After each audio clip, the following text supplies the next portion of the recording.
Okay, everyone, welcome back. And this is our first example on unsteady state heat transport. What we're looking at here is one-dimensional heat conduction through a solid. So we are doing this for a pretty specific set of boundary conditions. We have our food piece here, which is, in this case, a slab. So it's a rectangular shaped piece that has a much larger length and width comparing to the thickness. As we have said in class, when we do heat transport, especially for conductive heat transport, what dictates or determines the heat transport rate is the shortest path along which the heat will travel the fastest. So in this case, since our other two dimensions are 10 times larger than the thickness, we will have a case in which the other two dimensions can be ignored when we consider heat transport cases. Next week, we're going to look at if we cannot ignore the other two dimensions, that what can we do? But this one-dimensional case will set up the basis for our three-dimensional analysis. So this is worth of our time to take a closer look at the mathematical process of solving the problem. So we have this piece, and the thickness of it is 2L. The reason why we use 2L is because we are analyzing this problem for a very special condition, boundary condition. That is, the heat flow is coming from both sides of our piece. It's coming from the top and it comes from the bottom. And it travels towards the center. And on the top and bottom, we have the same temperature, the ambient environmental temperature, TE.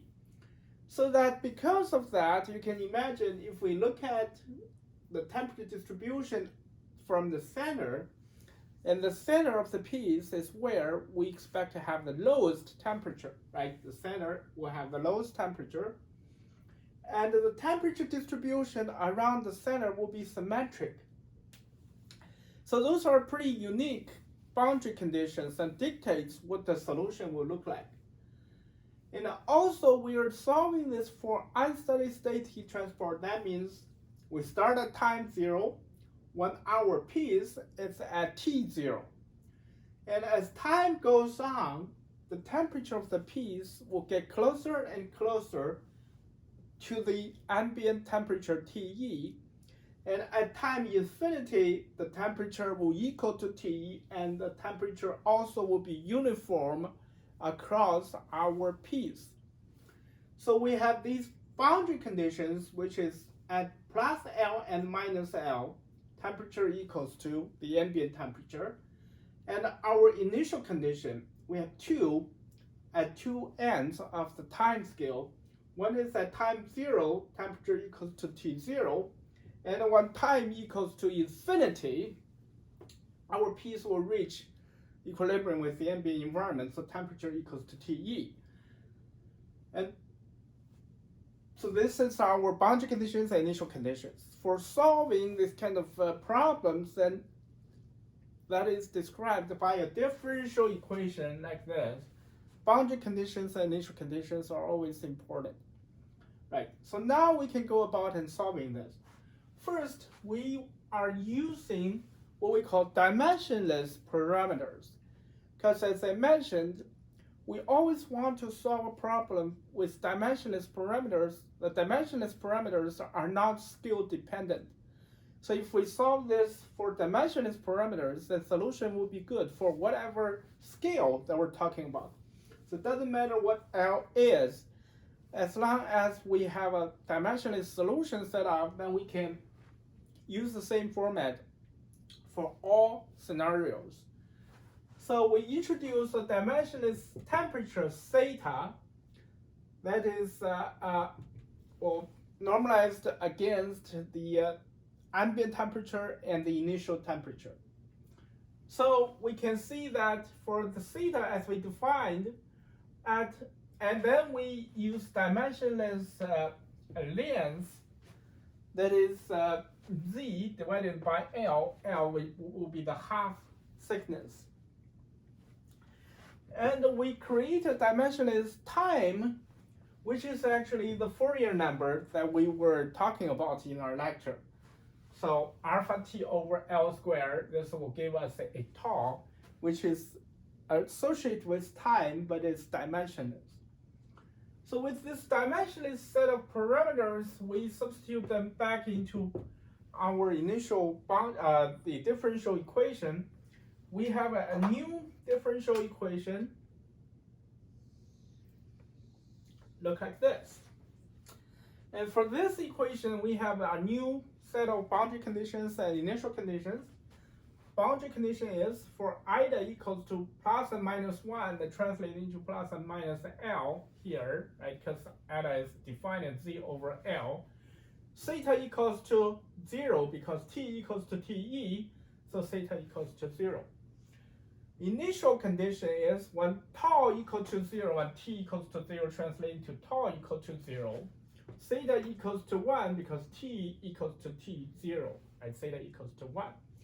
As t goes to infinity, time goes to infinity, tau goes to infinity, our temperature equals to ambient temperature, so theta becomes 0.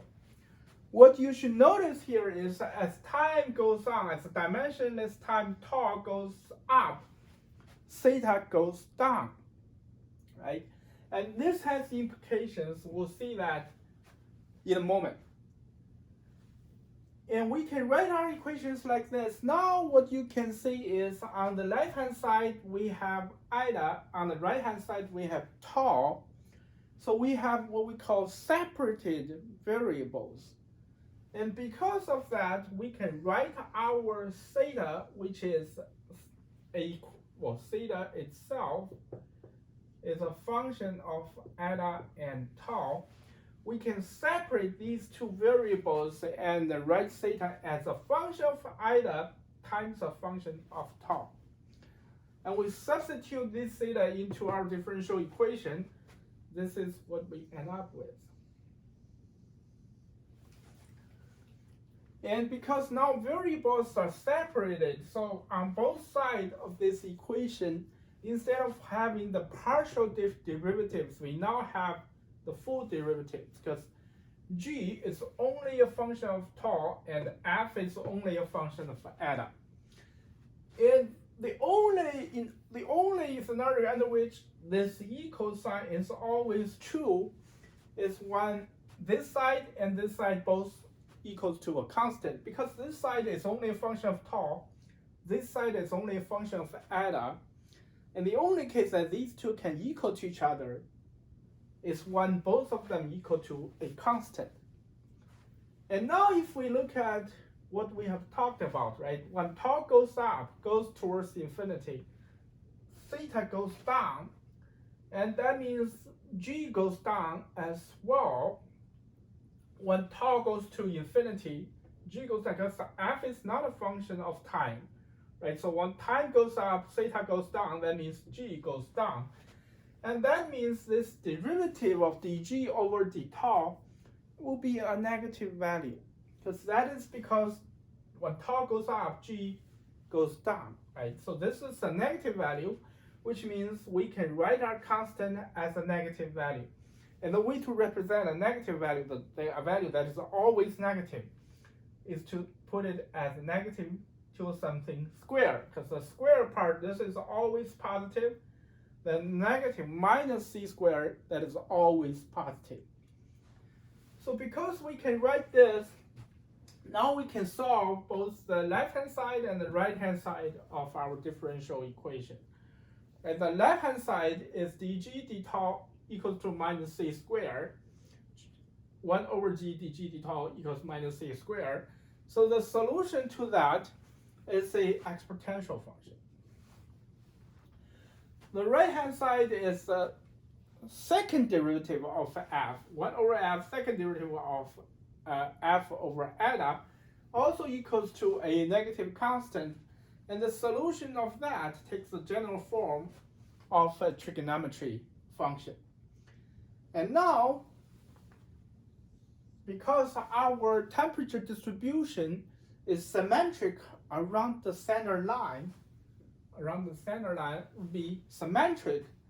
So we can only take the cosine part of the trigonometry function, because sine is not symmetric around the origin.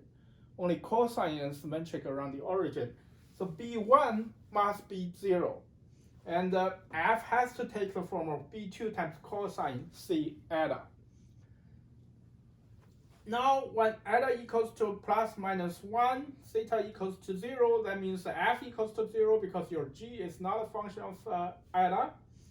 And substitute this back into here, that means B2 times cosine C equals to 0, and C has to be half pi plus n, right? N plus 1/2 times pi.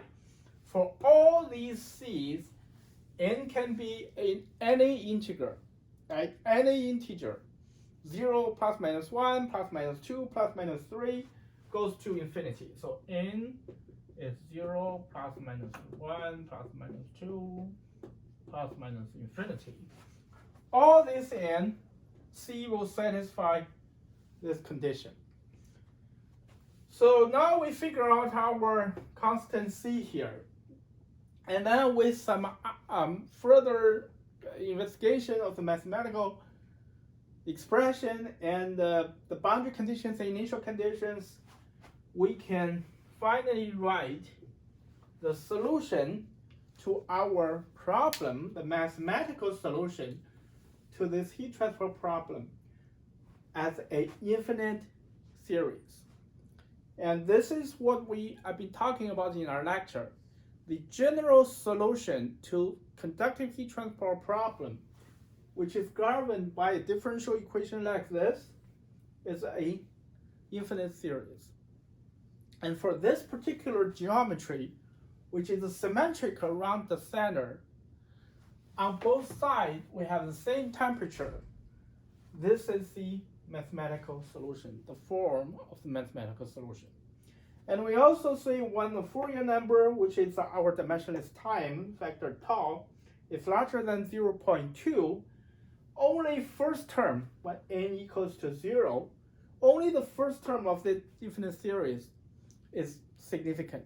So the value of these terms will decay very rapidly, so you don't have to consider the second term and third term and goes on like that. Only the first term will be sufficient for us to use to solve this problem. Okay, so this only applies because we take this out. We say B1 equals to 0 because symmetry, because the temperature distribution is symmetric around the center.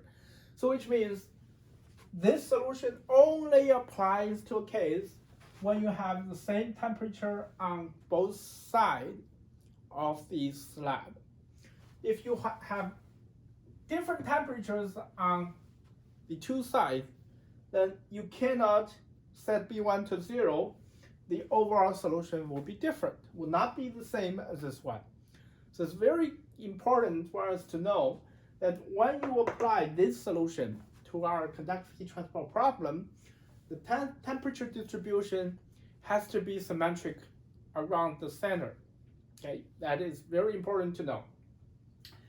So going back to our lecture notes, the second example, we're saying that we're only heating it up from one side. The other side is not heated. And in order to make this solution applicable, we have to add an imaginary layer on top and set that to temperature TE, so that the heat goes through this side towards the top can be matched by another imaginary heat flow coming from the top down, also reach the top layer. And because now we can apply our symmetric temperature distribution, we can apply the solution, only in this case, the thickness will be 2L, not L. So this will be the thickness of our piece.